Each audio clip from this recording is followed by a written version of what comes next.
Hi, everybody. This is Chris, This is Matt. and this is not a review. Jumping right into it today with Spellbound is our game, our short game of the month. We each played a few days of it. I have played more than it of a few days of it in my many, but Yeah, in the spirit of total disclosure, I had a hard time with it, and I didn't want to keep playing it very much, so I didn't play it that much. So, uh, but because it's not a review, right. you know. Uh, that's my feelings about the game. Yep. Well, so so let's talk about why I picked it. Because I picked this one. This one is totally on me. Wasn't requested. It's nothing you thought of or knew about. No. When my parents came home with the Commodore 64, they came home with Wizard of Id Typing Tutor Mm. and Finders Keepers slash Spellbound. Mm. Finders Keepers had a far more platformy little kid vibe to it, but is Hmm. supposedly part of this whole series of games.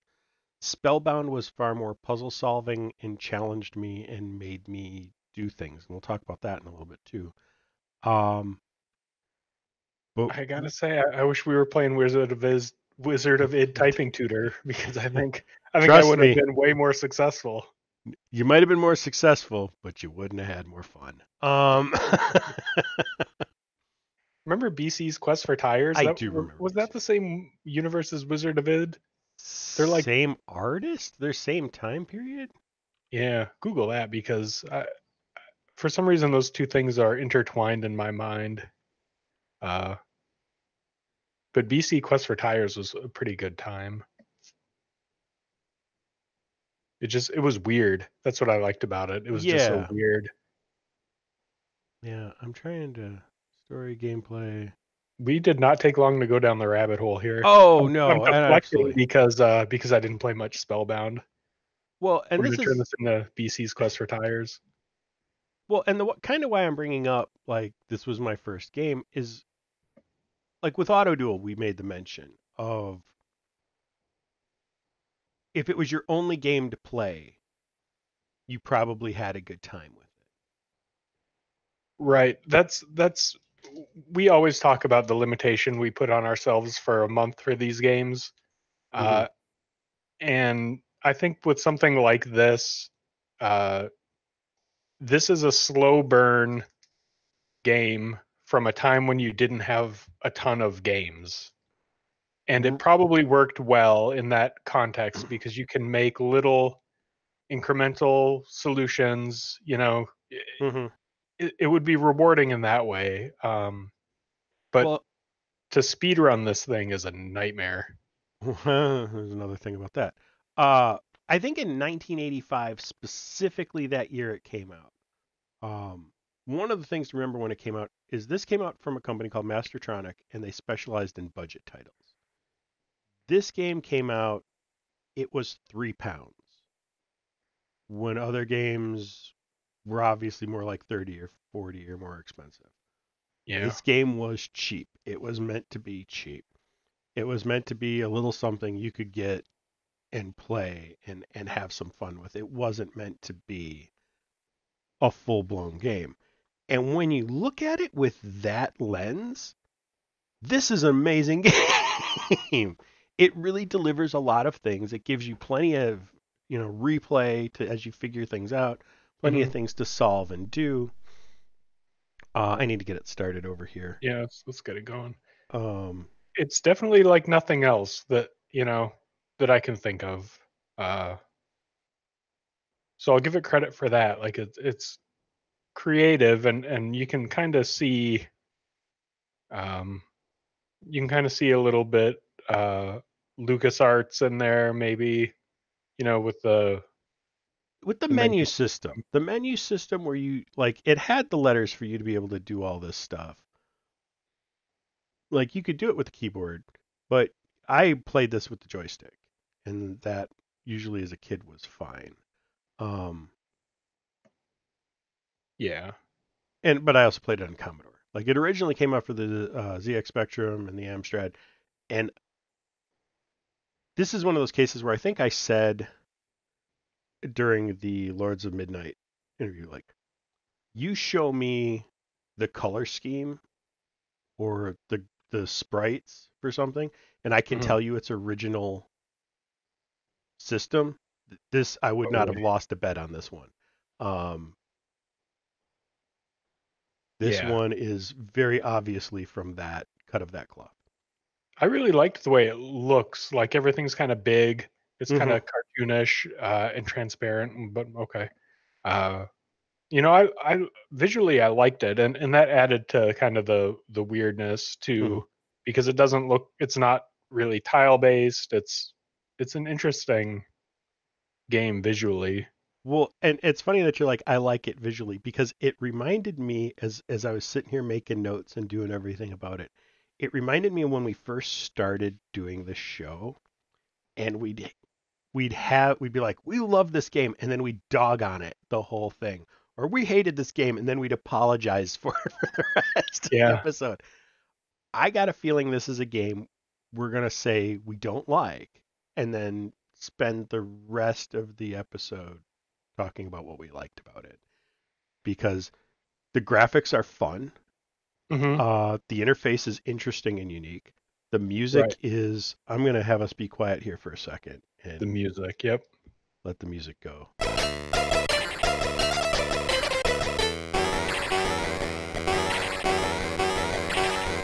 Well, I'm jumping now, so you can't hear a lot of the good music because you're hearing my boring. Yeah, I can't hear it over the hangout, but I'll wait until he stops jumping because the jumping does. And I used to like to jump just to jump. is that why you're doing that? Yeah, Doesn't that exhaust you faster? I have no idea. Me neither. The game does not give a ton of feedback. Here, let me just play some more. The sound effect of the elevator going up and down. Yep.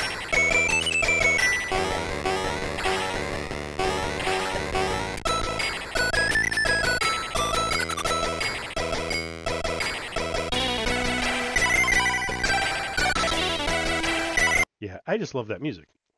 Yeah, the riff is so good. Mm-hmm. It's some of the better music for sure. And And definitely it from like a budget game. And it does a good job. Like when you start jumping, it still has the backbeat going for the music. And so when the new Mhm. music catches up, it does it in rhythm. Like you don't lose.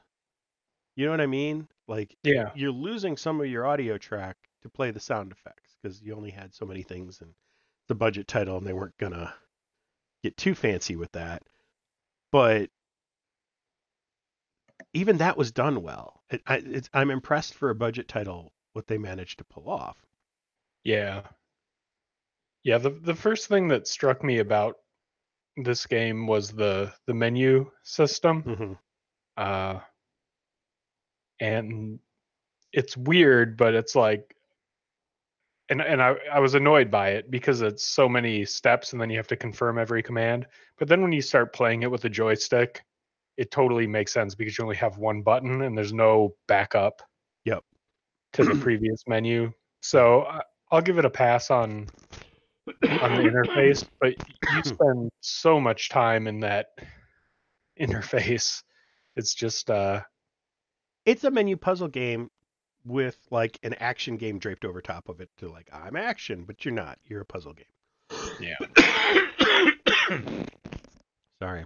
Yeah, the biggest problem I had with it was uh that you die of exhaustion because as a puzzle game, what I like about puzzle games is trying things, noodling it out, finding a solution.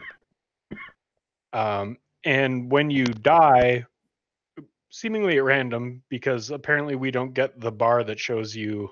Yeah, I was gonna say before we go on to that, we should finish up the UI thing Yeah, let's talk about that. I'm sorry. because right down at the bottom we've got the copyright stuff on the bottom. I know there's a way to show your health bar and your inventory. I accidentally had it happen a couple times while I'm playing. but I can't for the life of me remember how to do Yeah, because you slowly get exhausted. that. Mm-hmm. Um, and without that bar, you don't know when it's going to happen, and you don't get to continue or anything. And the instructions are pretty much non-existent for this game. It's like a one-page deal, Yeah. And most of and the it's half the page is backstory. right, Yeah. right. So there's not a lot there, but I was watching someone else's playthrough because I just couldn't be bothered with it. And they had the health bar, and that would have helped me a little bit, but Mm-hmm. still, I don't like the idea that you're giving me a puzzle game that involves muling around items with very limited inventory and weight ability, Mm-hmm. and then you're gonna just kill me kind of at random, like on a timer, basically. Well, so here's my problem with the timer for your health. There's already a timer in the game. If you don't complete the game in a certain amount of time, you lose anyway. So this is an unnecessary added screw you to the gameplay. Yeah, yeah, I Like, really hated that because what I wanted to do was mess around. That's what mm-hmm. I wanted to do. And every time I engaged in the process of just messing around and, you know, using items on people and giving people commands, it would just be like, okay, now you're just dead now. Did you figure out how to keep your health ever? How to get it back? um, I know there is a way, but I never did it. So there's a bottle up on the roof that you give to the dwarf, and then you take from the dwarf. And when you take it from him, you get all your health back, and then you give him the bottle back and just have him hold on because reasons. Like there's no narrative discussion as to why that works. You kind of have to stumble on that by accident. Um, that is how Troy and I got through a lot of this game when we learned to play it. Is Hmm. just picking up stuff, twisting wires, seeing what happens, trying it again, um, and just kind of seeing what happens when we plug this into that. Sometimes it works, sometimes it doesn't. I mean, I mapped this thing out. This is one of my first game maps because I wanted to know where everything was in the castle and plan the best way through. Again, it was my only game. It was this or back to the Atari 2600. So, um, Yeah, this thing had a very dubious distinction for me because I sat down to play it with really good intentions. Like it was kind of I admit that I waited a really long time, and it was like one of those dreams where you're like go to a class and it's mhm. the final exam, but you've never been there. When you were like, "Hey, we're gonna record Spellbound in a week," or a week and a half or whatever, I was like, "Oh shit!" Like I have not played it. So I made time. I sat down and I'm like, "I'm gonna play this. I'm Mhm. gonna give it a shot." Yep. And I started to play it, and I died of exhaustion a few times, and uh, I like stuff was happening. I dropped the bottle, and the ghost appeared. I was like, "Oh, I'm out of my depth."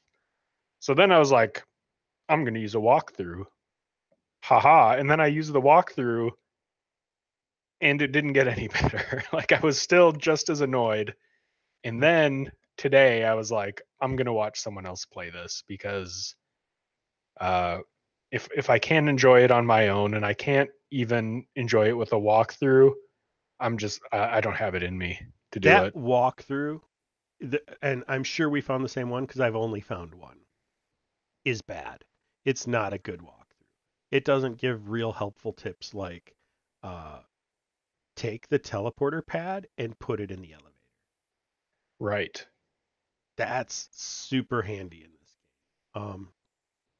It should be like, and I know most walkthroughs are start at A and then walk you through step by step to get to B, but this Hmm. needs to be like, okay, here's your list of ingredients you're going to need for this recipe. You're going to need the Right. teleporter pad in the elevator. You're going to need to get the bottle to Florin ASAP, and you're going to need the wand of command. The Right. main mechanic of this game is using your wand of command to tell other people to do things. Can I just make one request? Yeah. If you ever find a wand of command, I want you to just come over and command me to be happy, because that's all anyone wants. Like that I thought that was really funny that was like an option. I think it's funny that it's an option. Here's what I think. Like you said, it frustrated you that you were dying from running out of energy. To me, I can see that, but there's a solvable problem. You can kind of even study yourself. You eventually get a sense of, man, I haven't taken that bottle in a while. I should go do that. Mm-hmm. And you can keep yourself alive after a bit pretty easily. Mm-hmm. You have not experienced true raging frustration until you've told Thor to eat and he says, I'm too tired. You tell him to go to sleep and he says he doesn't want to listen to you because he's being grumpy.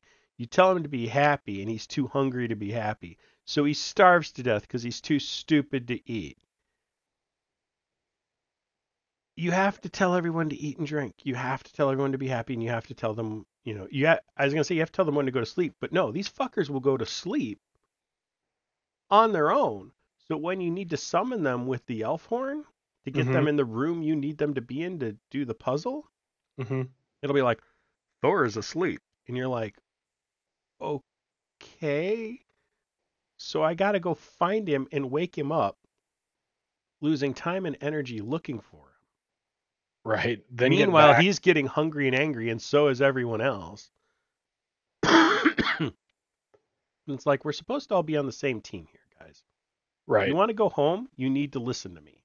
And if this wand of command can't make you listen to me, why is it a wand of command? Like Right. it's more of a wand of suggestion. Right. Yeah. Yeah, and that's like, to me, that's not a fun puzzle. Mm-mm. Like managing other people's moods, like that's, I Right. got a kid, so I like, Yeah. I do that shit all the time. Management in puzzle games, it's a case of you're trying to do two different things here. You're trying to be a management game and a puzzle game, Hmm. and needed to stick with the puzzle game because the puzzle game elements in this are actually kind of fun. I enjoyed figuring stuff out and I enjoyed screwing stuff up.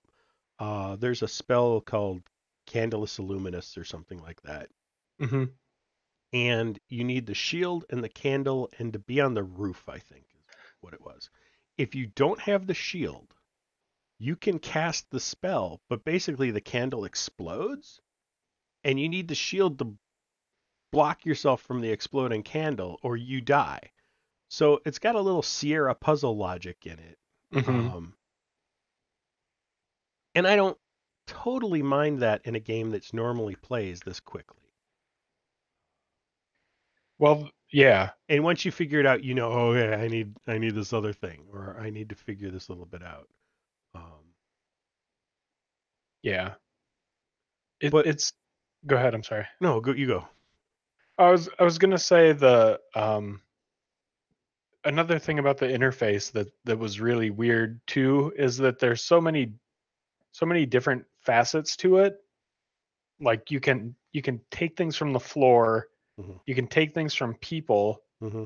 and then there's all the spells, and then it dynamically updates. Uh, Yeah, what you it, can it, do.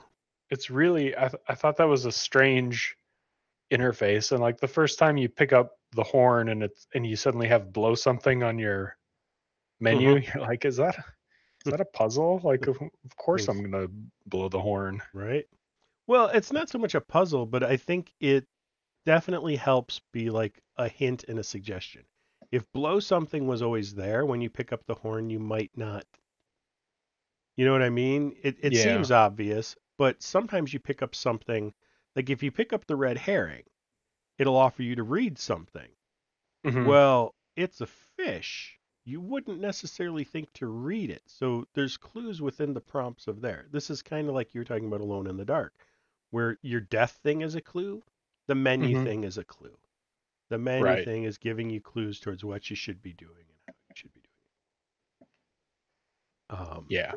And it helps guide you in the direction she needs to go while still succeeding in being frustrating.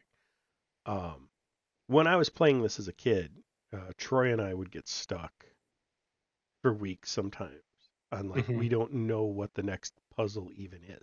Like we'd see a series of puzzles. That's the other thing I will give this props for. It's just like here's a castle and a bunch of stuff you got to figure out. You're not going one puzzle at a time through it. You can throw yourself at a puzzle over and over again and be like, okay, I might have to solve something somewhere else, or maybe I'm just not getting it. And you can kind of float around looking for different things to do and try. You don't have to sit at one thing and beat your head against it. So even though it's tough, there's enough going on that you never feel really stonewalled at one spot. You can be like, I give up on this wall puzzle or I give up on the tower until I'll go look at what that puddle is in the basement for a while and try and figure that out. Yeah, and I think that's getting back to what we were saying about some of these old games where they are a real slow burn. Like Hmm.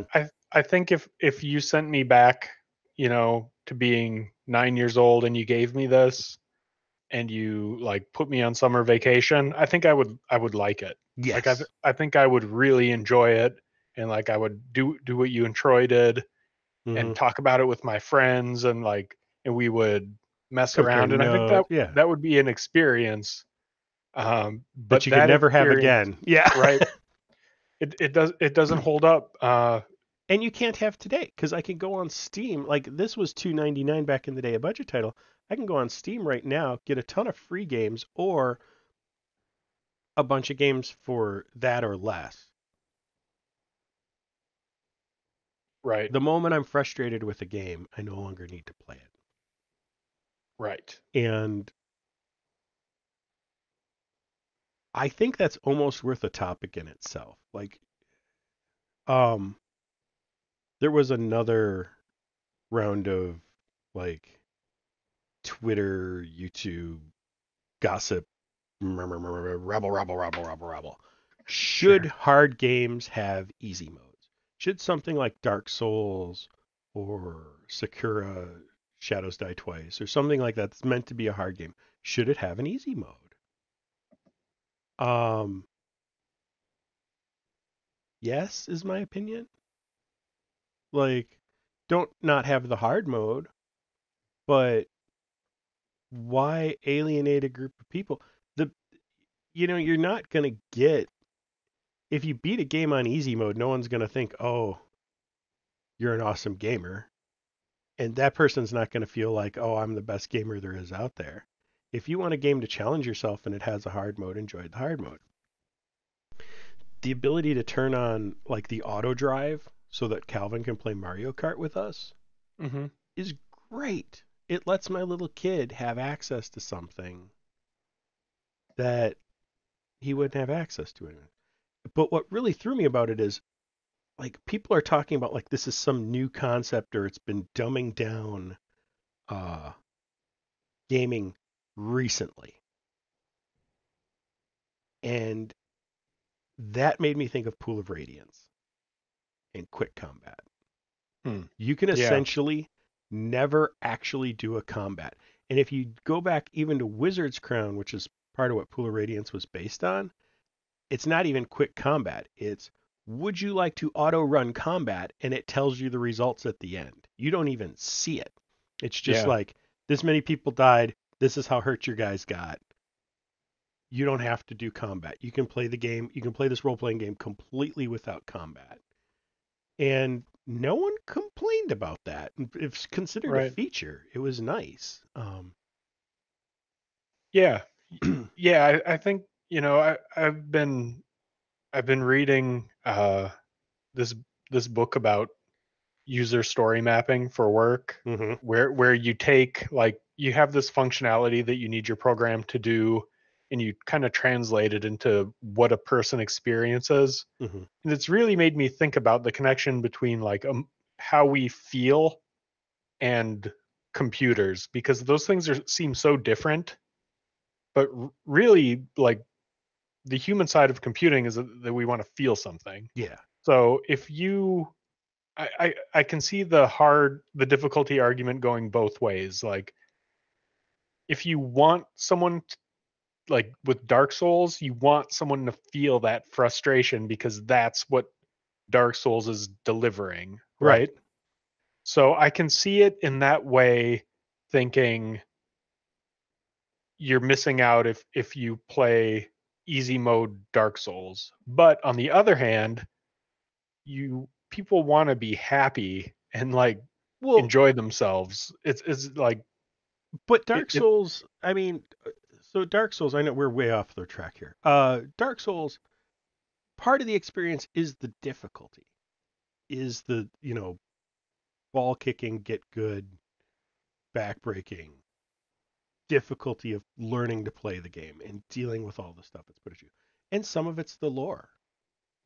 the And world, yeah, is really beautiful, I think, in beautiful, Dark the Souls. monsters are interesting, the stories there. I mean, it hides it. You got to get to it.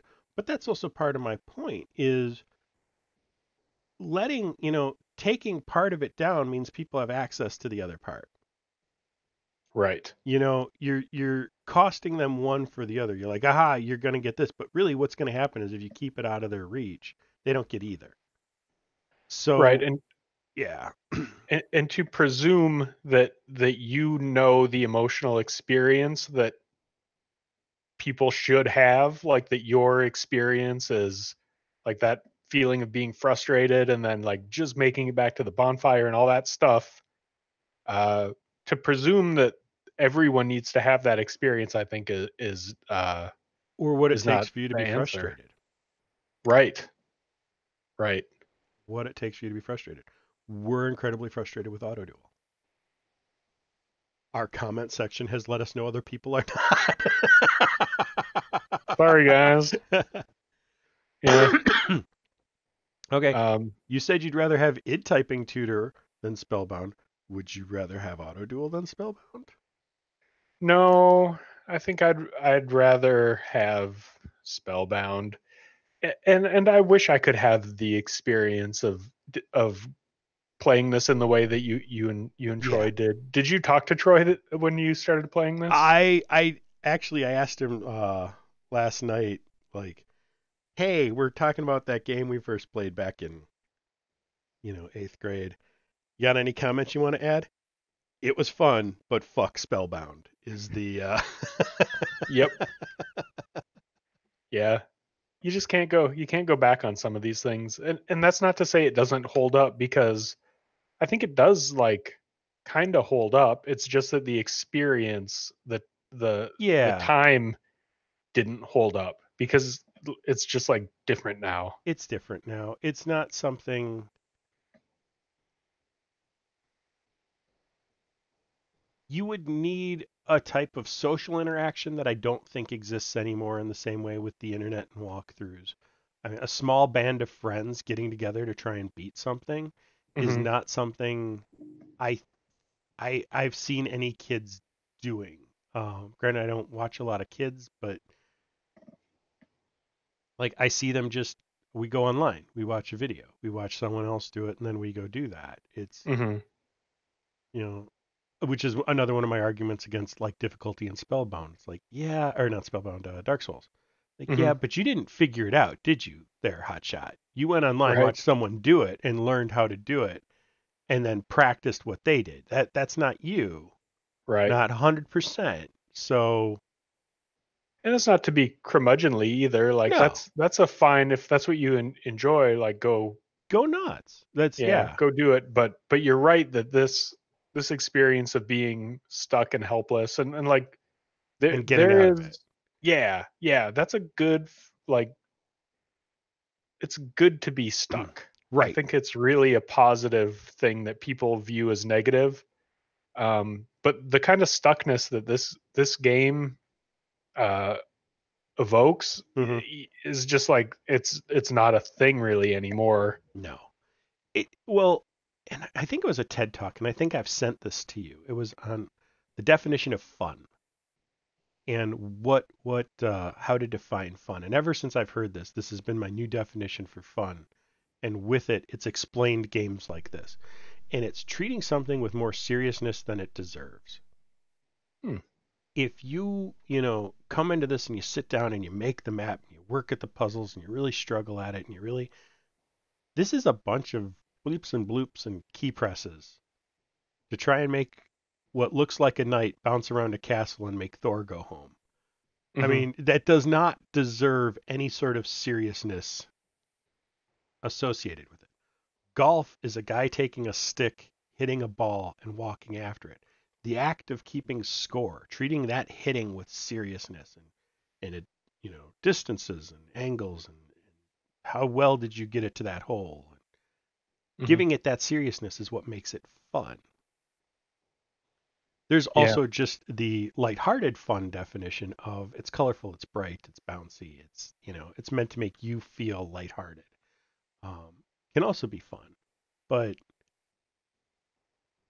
and so in this case, I think this game does both really well. It makes you have to take it seriously, and it's bright and colorful and friendly and a little silly at times. sure. The other thing, this was something that you said about this game when I was complaining about it. One of the many times I complained about it to Yeah. you, that back in the day, what you would have to do is learn about what these Yeah. characters are, and I think that's really worth talking about, because that was another experience of being a kid that I really miss in these old games. Like, I remember Final Fantasy. I found like some sword. It was like a scimitar, but I didn't know what that meant, so I had to Right. go like look it up, and then like that's a really fun experience. Yeah, Uh, because and we were kind of saying like now kids go on, oh, I'll watch a playthrough or look up a walkthrough. Or adults too. I shouldn't just say kids. Average yeah. gamer age is 33. Um, at the time, there wasn't such a thing for me. So what I had to look up was what is Milner? Like, what is this thing this person's holding, and what does that mean to give me a clue on who to give it to? And once it's Thor's hammer, and someone's going to tell me I'm pronouncing that wrong, and that's fine.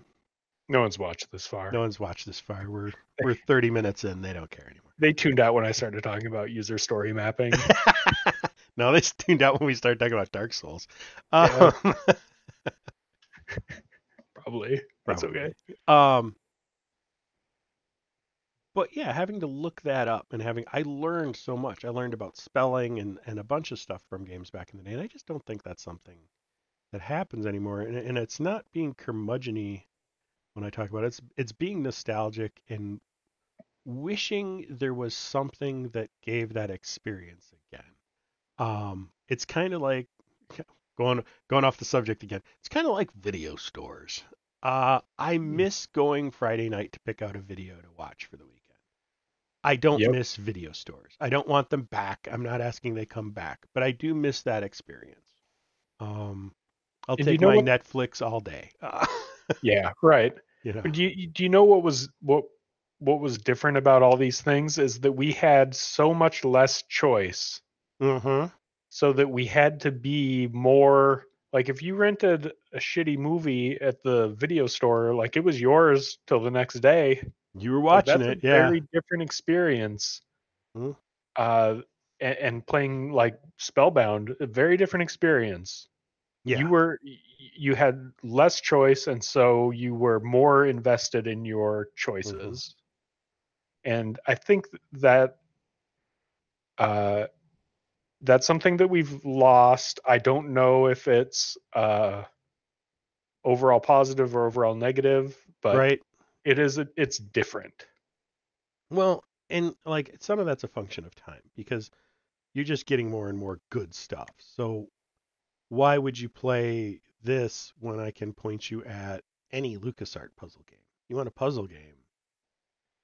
There's a bunch of great puzzle games. Uh, you want a ZX Spectrum game?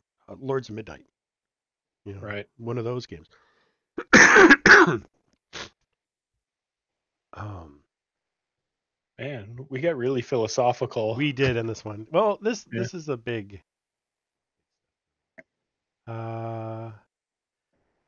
I do have in my notes. It's questionable why you can't solve some things yourself. Like there's one part where to get over a pit, you got to summon Samson and throw a platform in the middle of it. But I know what I'm doing. You've got the platform. I've got a pit. Let me do it. Yeah. Right. Um, the need to replenish your own strength is a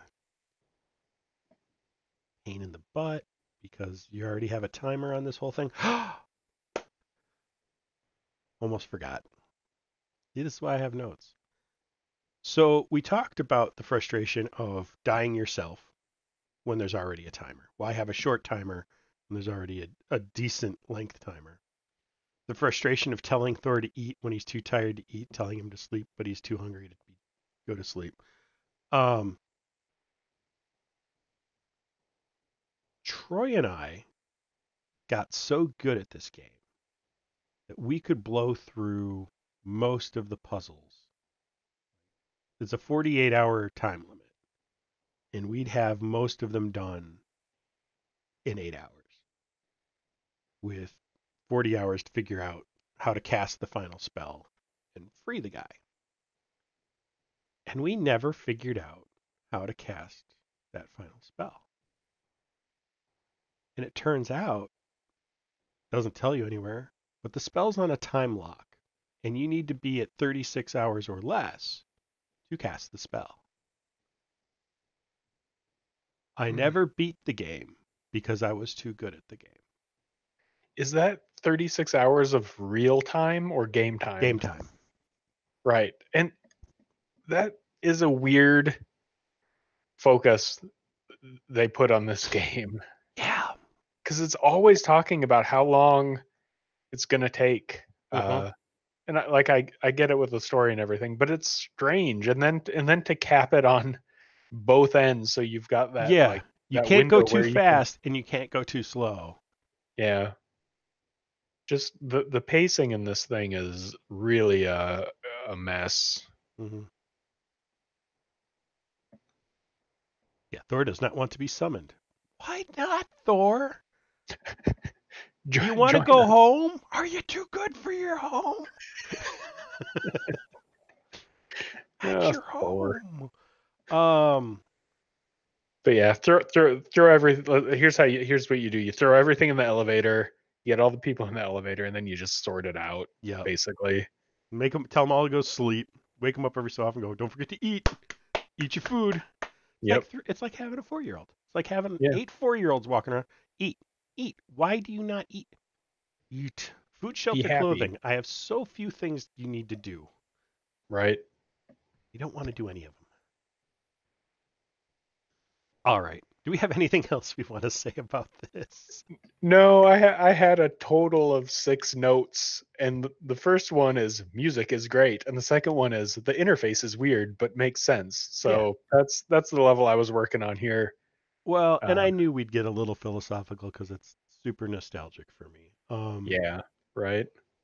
And it was fun. It's fun to go see it again and play it again, but at the same time, this will now go back on the shelf, and I won't. I won't mess with it again for a long, long time. And speaking of super nostalgia, I think our upcoming game, right, Right. Our next is going to short game, be Death Maze Death 5000. Maze. I loved this game when I was a kid. I have so much to say about it. I'm really excited. You are I going to have. hate the shit out of this game. It's going to drive you I've fucking nuts. You're never going to be even heard mad of at this me. game. I'm not talking it up, but Okay. I have a lot of feelings about Death Maze. Okay. I definitely do. Apple II. Apple II. Apple II. Okay. Yep. Yep. Um, Frank Core Jr. yep. You'll have an opinion on Frank Core Jr. by the time this is Oh, done. will I? I think so. Fantastic. Yeah. All right. So that's our short game. Our next long game is more Pools Radiance. We're actually going to talk about it in 2 weeks. We'll talk about that. In 1 week, can't say. Yeah. But Mystery game. next Sunday, mystery game. You're welcome. That is our Stay gift tuned. to you. Is Yep. that a bonus episode is coming out from on high. Whether you want it or not, Whether you it's want coming it or out. not, it's coming out. I'm sorry, I couldn't get through that with a straight face. Yeah. Yep. I have a weird don't know how to take this seriously and not seriously at the same time this entire. Right. That's I have that struggle with everything.